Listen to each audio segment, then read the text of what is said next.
Hello बच्चों, welcome back to my YouTube channel Moon Study Point. बच्चों, आज मैं आप लोगों के सामने फ्रैक्शन पढ़ाने जा रहा हूं, तो आप लोग ध्यान से देखिए और नोट्स को अपने पास रखिए और जो भी हो उसको आप नोट करते चलिए। तो देखते हैं बच्चों फ्रैक्शन क्या होता है। इसकी डिफिनेशन के बारे में अगर बात करें बच्चों, तो फ्रैक्शन क्या होता है? Fraction is a part of whole.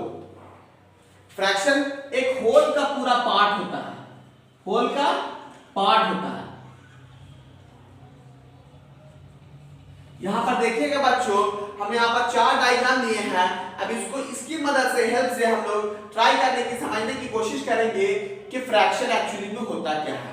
अगर हम इसको डिवाइड करते हैं बच्चों, दो पार्ट्स में डिवाइड करते हैं, तो देखिएगा कि एक पार्ट ये एक पार्ट, दो इक्वल पार्ट्स में डिवाइड कर दिए तो टोटल पार्ट जो डिवाइड होता है बच्चों, उसको हम लोग नीचे लिखते हैं और जिस पार्ट के बारे में आपसे पूछा जाए इस पार्ट को हम लोग लिखते हैं ऊपर लिखते हैं। यहां पर आप देख सकते हैं कि ये पार्ट को मैंने शेड कर दिया है और आपसे पूछेगा कि सर्कल का जो शेडेड पोर्शन कितना है, तो शेडेड पोर्शन 1 है। इसका मतलब आपका दो इक्वल पार्ट्स का एक पार्ट क्या है? शेडेड है। इसका मतलब क्या हो गया बच्चों? 1/2 दैट मींस हाफ। ऊपर वाले बच्चों, ऊपर वाले को हम लोग न्यूमरेटर कहते हैं और नीचे वाले को डिनोमिनेटर कहते हैं। तो न्यूमरेटर इसका बच्चों 1 हो गया और डिनोमिनेटर 2 हो गया। तो शेडेड पार्ट क्या हो गया? Shaded part of circle 1/2। अगर हम शेडेड पार्ट के बारे में भी बात करें बच्चों, तो उसका भी पार्ट 1/2 ही होगा, क्योंकि 1 पार्ट ही है पूरे का होल का जो वो अनशेडेड है। अगर यहां बात करें बच्चों, तो दूसरा एग्जांपल के तौर पर अगर हम लोग देखें, तो एक पार्ट अगर हम लोग यहां शेड कर देते हैं, तो यहां पर आपका शेडेड पार्ट हो गया बाबू 1 और 1 2 3, टोटल पार्ट 3 हो गया। ऊपर वाले को हम लोग न्यूमरेटर कहते हैं और ये डिनोमिनेटर, तो ये शेडेड पार्ट होगा, शेडेड पार्ट।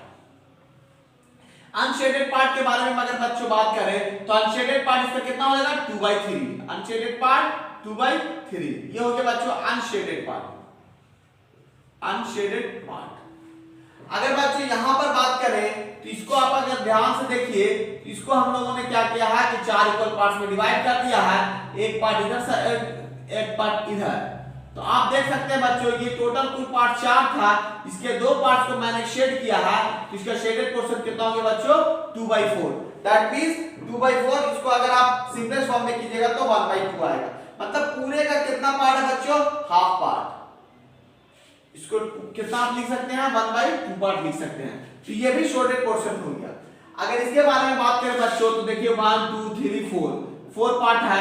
आपकी मर्जी, आप जितना कर सकते हैं। अगर क्वेश्चन के अकॉर्डिंग जैसे पूछेगा बच्चों, उसी तरह से हम लोग जवाब देने की कोशिश करेंगे। यहाँ पर देखिए कि 4 पार्ट है, जो पूरा 4 पार्ट है, इसमें से एक पार्ट अगर हम लोग कलर कर देते हैं, ये शेड कर देते हैं, तो ये हो गया 1/5। ये हो गया शेडेड पोर्शन बच्चों, शेडेड पार्ट। उसके बाद आता है बच्चों टाइप्स ऑफ फ्रैक्शंस के बारे में, कि एक्चुअली में टाइप्स ऑफ फ्रैक्शन कितने तरह के होते हैं। तो सबसे पहला देखिएगा कि लाइक फ्रैक्शन, दूसरा सेकंड में अनलाइक फ्रैक्शन, थर्ड में unit fraction, fourth proper fraction, fifth improper fraction, sixth mixed fraction and seven equivalent fraction. हम लोग बारी-बारी से एक-एक करके इंडिविजुअली देखेंगे बच्चों कि सारे फ्रैक्शंस को कैसे हम लोग डिफाइन करते हैं। तो इसके बाद हम लोग इसको रब कर देते हैं, उसके बाद देखते हैं कि क्या होता है बच्चों। बच्चों, हम लोगों ने फ्रैक्शंस के बारे में पढ़ा, फ्रैक्शंस के टाइप्स के बारे में पढ़ा। अब टाइप्स में क्या-क्या है? लाइक फ्रैक्शन सबसे पहले बच्चों, लाइक फ्रैक्शन किसको कहते हैं? अब ध्यान से देखिए, तो fraction with same denominators are called like fraction. बच्चों, हम लोगों ने पढ़ा कि फ्रैक्शन को हम लोग जो डिनोट करते हैं वो ऊपर न्यूमरेटर और नीचे डिनोमिनेटर। अब अगर डेफिनेशन की तरफ चले, तो फ्रैक्शन विद सेम डिनोमिनेटर्स, आप जितना भी फ्रैक्शन लिखिए बच्चों, वहां डिनोमिनेटर सब जगह क्या होना चाहिए? सेम होना चाहिए। यहां पर आप देख रहे हैं कि सब जगह डिनोमिनेटर जो है मैंने सेम लिखा है। अब ये एक सेट ऑफ लाइक फ्रैक्शंस हो गया बच्चों। अगर दूसरा सेट ऑफ लाइक फ्रैक्शन यहां पर लिखते हैं, जैसे कि एग्जांपल के तौर पर 1/7, 2/7, 9/7, 3/7, ये भी क्या हो गया बच्चों? सेट ऑफ लाइक फ्रैक्शन हो गया। क्यों हो गया? क्योंकि यहां भी देख रहे हैं कि सारा न्यूमरेटर जो है, डिनोमिनेटर जो है वो सारा सेम है। यहां भी डिनोमिनेटर 9 9 9 9 यहाँ 7 7 7 7 सब डिनोमिनेटर सेम है, fraction with same denominator are called like fraction. अब बच्चों यहाँ देखिए अनलाइक फ्रैक्शंस के बारे में, इसका जस्ट अपोजिट। यहाँ पर देखिए फ्रैक्शन विद डिफरेंट डिनोमिनेटर्स, यहाँ पर सेम डिनोमिनेटर्स, यहाँ पर डिनोमिनेटर्स डिफरेंट होगा बच्चों। देखिए वहां पर मैंने 1/8 लिखा है, 2/7 लिखा है, अगर 3/6 कोई लिख देता है, फिर और बच्चों 4/9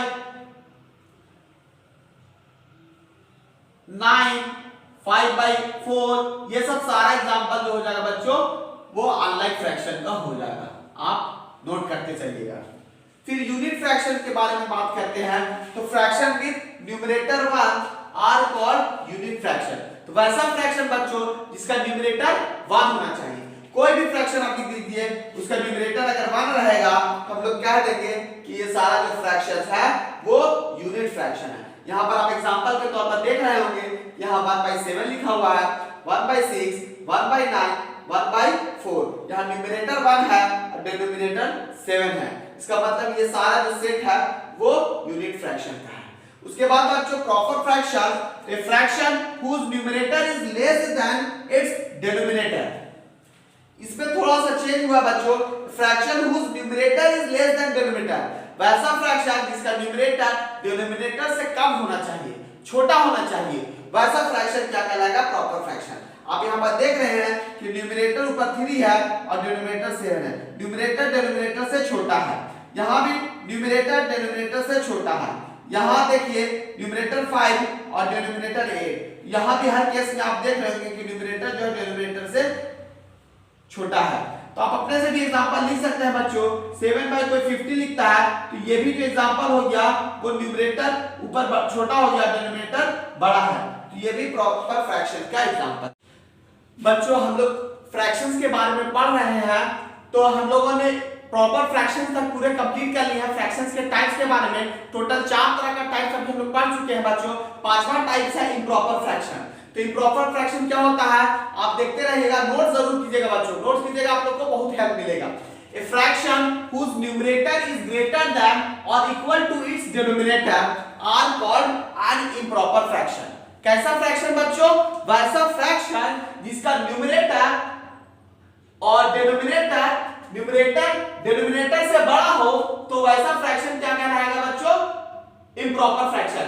यहाँ पर आप देख रहे हैं कि न्यूमरेटर जो है वो डिनोमिनेटर से बड़ा है, न्यूमरेटर 5 है बच्चों यहाँ, और यहाँ पर 4 डिनोमिनेटर है, न्यूमरेटर हमेशा बड़ा है डिनोमिनेटर से, तो इस केस में ये सारा जो आपका सेट्स है वो सारा इम्प्रॉपर फ्रैक्शन का है बच्चों। आप यहाँ देख रहे हैं कि 5/4 है, 7/6 है, 8/5 है, 9/7 है, ये सारे में देख रहे हैं कि numerator greater than denominator, that is why this fraction is called improper fraction. Improper fractions के बाद बच्चों हम लोग अगर देखें मिक्स्ड फ्रैक्शंस के बारे में। मिक्स्ड फ्रैक्शन क्या है बच्चों? तो combination of a whole number. क्या होल नंबर हम लोग 0 से स्टार्ट होता है बच्चों, तो 0 क्या है मेरा? एक होल नंबर है, 1 होल नंबर है, तो मान लेके 1 लिखते हैं। Combination of a whole number and a proper fraction. Proper fraction क्या है बच्चों? whose numerator is smaller than denominator। तो कोई भी एक आप लिख सकते हैं 2/3, ये कंबाइंड फॉर्म जो है ये आपका मिक्स्ड फ्रैक्शन है। ये क्या है बच्चों? मिक्स्ड फ्रैक्शन है। आप और दूसरा भी एग्जांपल लिख सकते हैं, अब होल नंबर 2 भी है, 2 × 3/5 लिखते हैं, तो ये क्या हुआ बच्चों? ये आपका प्रॉपर फ्रैक्शन हो गया और ये होल नंबर हुआ, इसका दोनों का कंबाइंड फॉर्म क्या हो गया? मिक्स्ड फ्रैक्शन हो गया। यहाँ पर इसको मिक्स्ड फ्रैक्शन को सीधा करने के लिए क्वेश्चन में आता है बच्चों कि मिक्स्ड फ्रैक्शन को इम्प्रॉपर फ्रैक्शन में कैसे चेंज करते हैं। तो उसके लिए क्या किया जाता है बच्चों? देखिएगा आप पहले क्या करते हैं, होल नंबर से डिनोमिनेटर को मल्टीप्लाई करते हैं, उसके बाद 3 ऊपर में जो होल नंबर्स का जो प्रॉपर फ्रैक्शन का जो नंबर है उसको ऐड कर देते हैं। क्या करते हैं बच्चों? पहले उसके बाद फिर 5 लिख करके, तो 2 5 10 और प्लस 3, 10 और 3 कितना हो गया? 13/5। ये हो गया आपका इम्प्रॉपर फ्रैक्शन। देख रहे हैं कि इम्प्रॉपर फ्रैक्शन में numerator is greater than denominator, तो ये इम्प्रॉपर फ्रैक्शन हो गया बच्चों। तो ये सारा जो आपका सेट दिया हुआ है वो मिक्स्ड फ्रैक्शन का सेट है बच्चों। 1 × 2/7, 3 × 4/5, 1 × 2/3, 2 × 3/4, ये सारा जो सेट है वो मिक्स्ड फ्रैक्शन का। यहाँ पर देख रहे हैं सब एक होल नंबर्स है और उसके बाद आता है बच्चों equivalent fraction.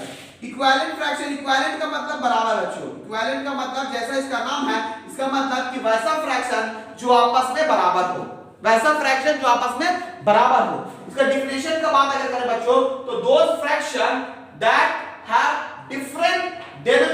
different numerators, those fractions that have different numerators and denominators but are equal to the same value। Numerator भी डिफरेंट हो बच्चों और डिनोमिनेटर भी डिफरेंट हो, लेकिन वैल्यू दोनों का सेम आएगा। एज फॉर एग्जांपल आप देखिएगा इक्विवेलेंट नोट पॉइंट में यहां पर है बच्चों, देखिएगा कि चेंज हम लोग कैसे करते हैं, ऑब्टेन कैसे करते हैं इक्विवेलेंट फ्रैक्शन, तो उसको हम लोग क्या करते हैं, न्यूमरेटर को मल्टीप्लाई करते हैं या फिर डिवाइड करते हैं। न्यूमरेटर और डिनोमिनेटर को मल्टीप्लाई करके या फिर डिवाइड करके। एग्जांपल के तौर पर देखिएगा 1/2 एक फ्रैक्शन है बच्चों, इसका अगर हम लोगों को इक्विवेलेंट फ्रैक्शन प्राप्त ऑब्टेन करना है तो हम लोग क्या करेंगे, 1/2 में हम लोग सेम नंबर से ही मल्टीप्लाई करेंगे। मान लीजिए 2 से मल्टीप्लाई कर रहे हैं तो नीचे भी 2 ही से मल्टीप्लाई करेंगे, तो 2 1 जा 2 और 2 2 जा 4। ऐसा नहीं कि ऊपर में 2 से कीजिए तो नीचे 3 से कीजिए, नहीं, सेम नंबर से ही मल्टीप्लाई होना चाहिए बच्चों। तो यही तभी ये इक्विवेलेंट फ्रैक्शन होगा। फिर इसको आपको चेक करना है बच्चों, तो चेक कैसे कीजिएगा, पहले इसको क्या कीजिए, रेड्यूस कीजिए। 2 1 जा 2 2 2 जा 4, तो देख रहे हैं 1/2 यहां भी है बच्चों और 1/2 यहां भी है, तो आप कह सकते हैं कि दोनों आपस में 2/4 और 1/2 इक्विवेलेंट फ्रैक्शंस है। और भी अगर एग्जांपल लेना चाहें तो अगर हम 1/2 में अगर कर दें, मान लीजिए कि 4 से मल्टीप्लाई करते हैं तो नीचे भी हम लोगों को 4 से ही मल्टीप्लाई करना होगा। अब तो 4 1 जा 4 और 4 2 जा 8।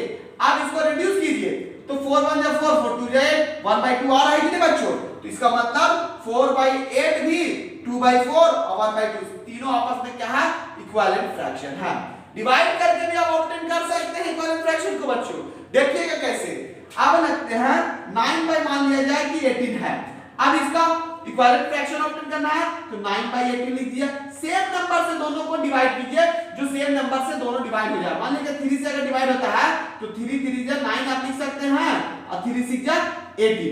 आप देख रहे हैं, इसको छोटा करके देखिए, 3 3 जा 9 और 3 6 जा 18, दोनों आपस में इक्विवेलेंट है कि नहीं है, तो आप कह सकते हैं कि ये दोनों आपस में 9/18 और 3/6 आपस में क्या बच्चों, इक्विवेलेंट फ्रैक्शन है।